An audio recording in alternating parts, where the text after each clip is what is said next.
అదే RTV app వార్తల్ని క్షణాల్లో చదివే అవకాశం ఉంటుంది. ఒక న్యూస్ పేపర్, ఒక టెలివిజన్ ఛానల్ మీ చేతుల్లో ఎప్పుడూ ఉంటాయి. ఈరోజు ముఖ్యంగా ఈ ముందా తుఫాన్ కారణంగా ఎస్పెషలీ గూడూరు నియోజకవర్గంలో వాకాడు, చిట్టమూరు, కోట మండలాల్లో ఎక్కువ ప్రమాదం ఉందని చెప్పి ఆల్రెడీ అధికారులు చెప్తూ ఉన్నారు. ఈ నేపథ్యంలో ముందు జాగ్రత్త చర్యలుగా చంద్రబాబు నాయుడు గారు అధికార యంత్రాంగాన్ని అంతా కూడా కదిలించారు. దాంట్లో భాగంగానే కలెక్టర్ గారు మొన్న 2 రోజుల క్రితం ఇక్కడ రావడం, నిన్న మన స్పెషల్ కలెక్టర్ ఎందువల్లంటే ఇక్కడ తిరుపతి జిల్లాకి ఇన్ఛార్జిగా ఈ వర్షాలకి ఇవన్నీ కూడా చూడమని చెప్పి మన అరుణ్ బాబు గారిని పంపించారు. ఆయన కూడా నిన్న రావడం, ఈ రోజు చిట్టమూరులో మన కలెక్టర్ గారు, అలాగే అరుణ్ బాబు సారు, అలాగే ఎస్పీ గారు వీళ్ళందరూ కూడా ఈరోజు తిరగడం, అలాగే మొన్న మా డిఎస్పీ గారు ఆమె కూడా పరిశీలించడం, అలాగే ముఖ్యంగా అట్లాగే పోలీసు, అలాగే ఎంఆర్ఓలు, అలాగే ఎండిఓలు, ఇరిగేషన్ అధికారులు, ఆర్ఎండ్బి అధికారులు అందరం కూడా ఈ యొక్క తుఫాన్ని ముందు జాగ్రత్త చర్యగా తీసుకున్న చర్యల గురించి అందరూ కూడా పకడ్బందీగా ప్లాన్ చేసుకొని చూస్తూ ఉన్నారు.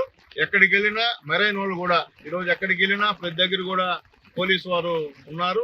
ఎక్కడైనా ఇబ్బందికరమైనటువంటి ఈ యొక్క లో వంతెనలో నీళ్లు ప్రవహిస్తుంది, అక్కడ అటు ఇటు మనుషుల్ని పానికుండా పోలీసు వాళ్ళు జాగ్రత్తలు తీసుకుంటున్న విషయం కూడా చూస్తూ ఉన్నాం. అట్లాగే చాలా అన్యాయంగా ఉంది. ఇప్పుడే ఈ బారెడ్డిపాలెంలో ఉన్నటువంటి ఎస్టీ కాలనీకి మా నాయకుడు మన రమణన్న గారి ఆధ్వర్యంలో అక్కడికి వెళ్ళిన తర్వాత అక్కడ మొత్తం నీళ్లు విపరీతంగా వచ్చే కార్యక్రమం, గిరిజన కాలనీ మొత్తం మునిగిపోయేటువంటి పరిస్థితి కూడా చూసాం.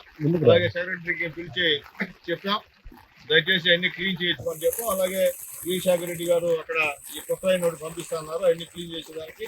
దాంతోపాటు మా పురుషయ్య తూములు కూడా ఇస్తానని చెప్పాడు. వెంటనే ఆ కార్యక్రమం చేయమని చెప్పి కూడా అక్కడ ఆదేశించాం. అలాగే మా మధురెడ్డి గారి నాయకత్వంలో మా ప్రసాద్ అన్న గారు, అలాగే మా నాయుడు గారు వీళ్ళందరూ కూడా ఈరోజు ఇక్కడ రావడం నిజంగా చాలా సంతోషంగా ఉంది. ఎందుకంటే ఇబ్బందుల్లో ప్రజలుంటే ఖచ్చితంగా తెలుగుదేశం పార్టీగా మా నాయకులు మాకు చెప్పింది ఒకటే, మీరు వెళ్ళి పరామర్శించండి. మీరు ఎన్ని తిరిగారో కాదు లెక్క, మీరు ఏం చేశారు అనేది లెక్క. కాబట్టి ఏ ఊర్లైనా ఏ పంచాయతీలైనా తెలుగుదేశం పార్టీ గ్రామ స్థాయి నాయకుడి దగ్గర నుంచి మండల స్థాయి నాయకుడు, జిల్లా స్థాయి నాయకుడు, రాష్ట్ర స్థాయి నాయకులు అందరూ కూడా మీ వంతు సహాయ సహకారాలు పేదవాళ్ళకి చేయమని చెప్పి మాకు స్పష్టంగా టెలికాన్ఫరెన్స్ ద్వారా బాబు గారు ఆదేశించారు. దాని ప్రకారంగా మేము కూడా ఈ వర్షంలో కూడా తిరుగుతూ ఉన్నాం. ముఖ్యంగా ఈ యొక్క బ్యారేజీని పరిశీలించాం, ఇరిగేషన్తో కూడా మాట్లాడాం.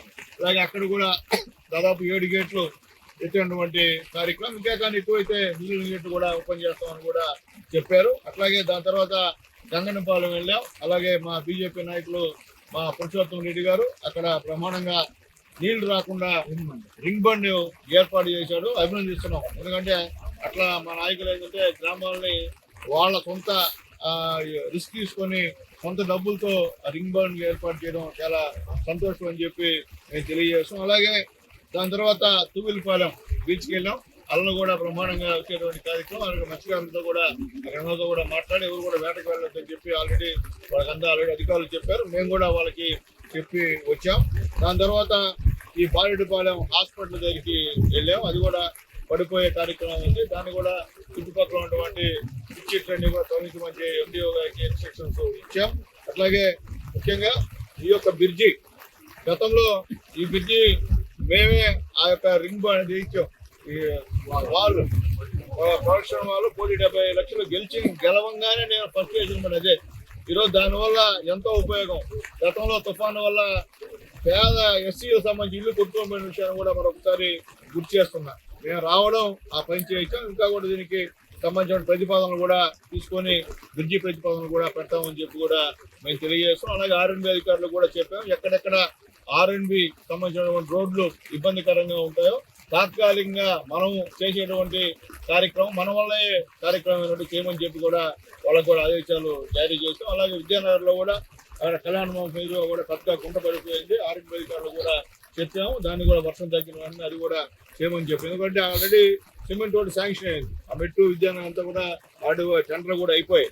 కాబట్టి అది తాత్కాలికంగా పనిచేయమని చెప్పి కూడా చెప్పాం. అలాగే వాకాడ్లో మెయిన్ పిల్లర్ దగ్గర, అశోక్ పిల్లర్ దగ్గర పక్కన ఒక చెట్టు ఎండిపోయింది. ఎక్కువ గాలి కొడితే మాత్రం అది పడిపోయి ప్రజల ప్రాణాలు కూడా ఇబ్బంది అయ్యే పరిస్థితి. అది కూడా ఆర్ఎండ్బి అధికారులకి, ఎంఆర్ఓ గారు కూడా చెప్పాం, తీసేయమని కూడా చెప్పాం. అలాగే మేము వచ్చేటప్పుడు కూడా మా క్యాంపర్లో ఈ యొక్క పేదవాళ్ళకి, ముఖ్యంగా ఎస్సీ ఎస్టీ బీసీలు ఎక్కడైతే మునిగిపోయి ఆహారానికి ఇబ్బంది పడుతుంటారో ఒకరు కూడా యాపిల్స్ కానివ్వండి, అరటిపండ్లు కానివ్వండి, అలాగే బిస్కెట్స్ కానివ్వండి, బ్రెడ్ కానివ్వండి, అన్ని కూడా డిస్ట్రిబ్యూట్ చేస్తూ వస్తున్నాం. మా వెనకాల పెట్టుకుని తిరుగుతూ ఉన్నాం. అది ఎక్కడ పేదవాళ్ళు కనిపిస్తే అక్కడ వాళ్ళకి ఇచ్చే కార్యక్రమాన్ని చేస్తున్నాం. అలాగే గూడూరులో మా సునీల్ గారు, కోటా సునీల్ గారు నిన్నటి నుంచి అక్కడ ఎవరికైతే భోజనాలు లేవో గిరిజన్స్ అంతా కూడా భోజనాలు ఏర్పాటు చేస్తున్నారు. మార్నింగ్ గూడూరు ఎంఆర్ఓ, కమిషనర్ గారు ఆ యొక్క కోటిపాలెం సంబంధించినటువంటి ఎస్టీ కాలనీకి వెళ్ళి వాళ్ళందరినీ కూడా తీసుకొని సేఫ్టీగా ఒక రూమ్ లో పెట్టి వాళ్ళకు కూడా ఏర్పాటు చేస్తున్నారు. అలాగే అక్కడ రోటరీ నగర్ కూడా ఉంది, అది కూడా నీళ్లు చేసేయంటే ఆడ కూడా దాదాపు ఒక 300 మంది కూడా భోజనాలు ఏర్పాటు చేసేటువంటి కార్యక్రమాలు చేస్తున్నాం. గతంలో కూడా అడవి కాలనీలో అట్లాగే నీళ్లు వచ్చేస్తే, దీపాలు నీళ్లు వచ్చేస్తే ఆ మున్సిపల్ కమిషనర్ దగ్గరుండి ఎంఆర్ఓ ఇద్దరు కలిసి అక్కడ ఉన్నటువంటి మా నాయకులు సహాయ సహకారాలు అది కూడా క్లీన్ చేసామని చెప్పి, క్లియర్ చేసామని చెప్పి తెలియజేస్తాం. తెలుగులో ఫాస్టెస్ట్ న్యూస్ ఇప్పుడు కొత్త అవతారంలో 5 సెకండ్లోనే పూర్తి వార్తా సమాచారం మీ చేతిలో. సోషల్ మీడియా ట్రెండ్స్ మీ కళ్ళ ముందుకే live TV and voice search ఆప్షన్స్తో ఇప్పుడే డౌన్లోడ్ చేయండి. యాప్ లింక్ డిస్క్రిప్షన్లో ఉంది.